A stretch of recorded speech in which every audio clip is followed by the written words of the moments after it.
चलिए यहाँ पर हम लोग कुछ महत्वपूर्ण प्रश्नों को मैथ के हल करेंगे और ये प्रश्न आपके आगामी परीक्षाओं के लिए उपयोगी हो सकते हैं। और आप लोग अगर ये वीडियो आप लोगों को अच्छा लगे तो चैनल को सब्सक्राइब जरूर करें। चलिए देखते हैं प्रश्न में क्या कहा जा रहा है।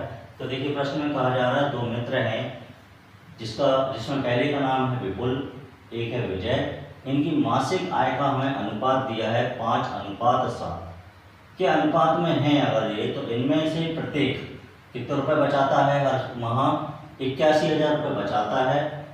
यदि इनके मासिक व्यय या खर्च का अनुपात हमें दिया गया है, वो दिया गया है 2:4।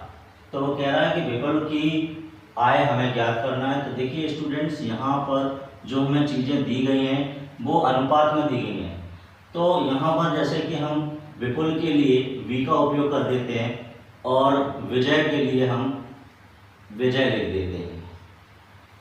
तो यहाँ पर इनकी आय, जो आय है उसका अनुपात दिया गया है 5:7।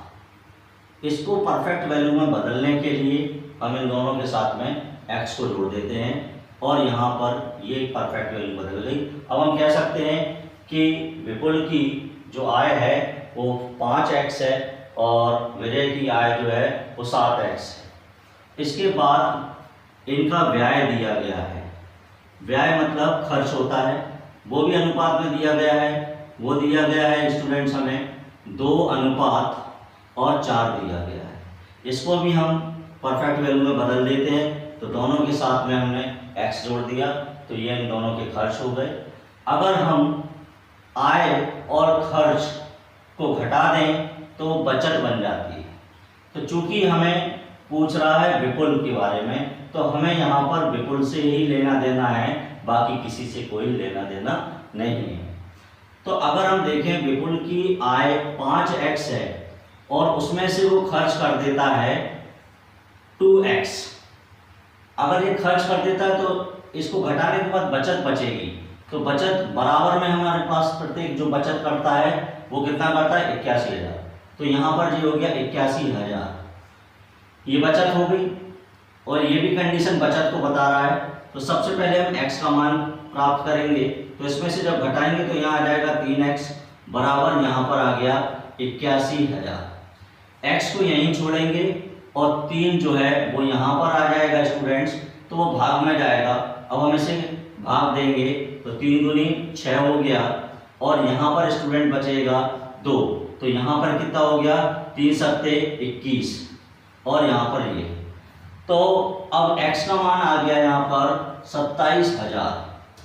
मतलब x का मान 27,000 आया और हमसे पूछ रहा है विपुल की जो आय है वो क्या होगी। तो विपुल की आय हमने मानी है 5x।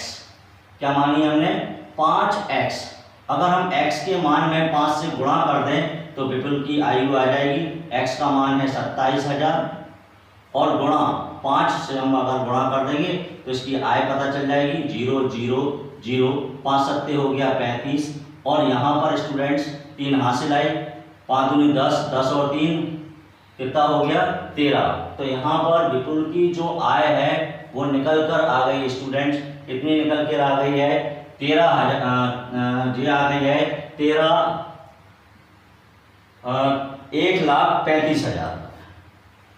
और जो आइए स्टूडेंट्स एक अगले प्रश्न को हम लोग हल करते हैं। तो देखिए प्रश्न में कहा जा रहा है, यदि कोई दुकानदार किसी टी शर्ट का क्रय मूल्य जो भी है उससे 20% अधिक अंकित कर देता है, प्रिंटेड कर देता है और उस पर 10% की छूट देता है, तो उसका लाभ प्रतिशत हमें ज्ञात करना है।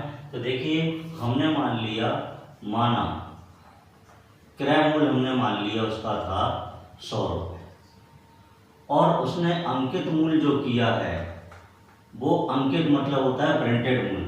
20% ज़्यादा मतलब अंकित किया है तो 120 रुपये उसने मान लो प्रिंटेड कर दिया। अब वो छूट दे रहा है 10% की। क्या दे रहा है छूट। छूट हमेशा दी जाती है किस पर दी जाती है अंकित मूल्य पर, और छूट के बाद ही हम उस वस्तु को बेच पाते हैं। छूट 10% की दे रहा है तो छूट जो है 100 में से घटाकर लिखते हैं, तो 10 घटाएंगे तो 90 हो जाएगा। ये यहाँ पर हो गया, ये 0 से 0 कट गया और 12 नम्मा हो गया 108। मतलब ये अब छूट देने के बाद ये विक्रय मूल्य हो गया। अब हमारे पास वस्तु का क्रय मूल्य है 100 और बेच रहे हैं उसे 108 का, तो हमें 8 रुपए का क्या हो गया, यहाँ पर लाभ हुआ।